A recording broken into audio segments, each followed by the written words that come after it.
በአዲስ አበባ የሚገኙ የዲፕሎማቲክ ማህበረሰብ አባላት በእንጦጦ ፓርክ የአረንጓዴ አሻራ ችግኝ ተከላ መርሃ ግብር አካሂደዋል። በመርሃ ግብሩ ላይ የውጭ ጉዳይ ሚኒስትር ዴኤታ አምባሳደር ሀደራ አበራን ጨምሮ በርካታ የውጭ ሀገራት አምባሳደሮች፣ ዲፕሎማቶችና የስራ ኃላፊዎች ተገኝተዋል። አምባሳደር ሀደራ አበራ በዚህ ወቅት ኢትዮጵያ በአረንጓዴ አሻራ ባከናወነቻቸው ተምሳሌታዊ ተግባራት በዓለም አቀፍ መድረኮች እውቅናን ማግኘቷን አንስተዋል።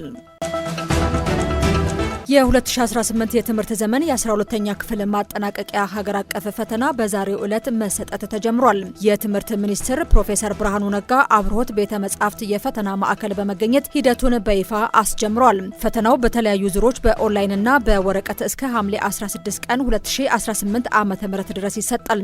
የመጀመሪያው ዙር የተፈጥሮ ሳይንስ የበይነ መረብ ፈተና በዛሬው ዕለት መሰጠት መጀመሩን ተመላክቷል።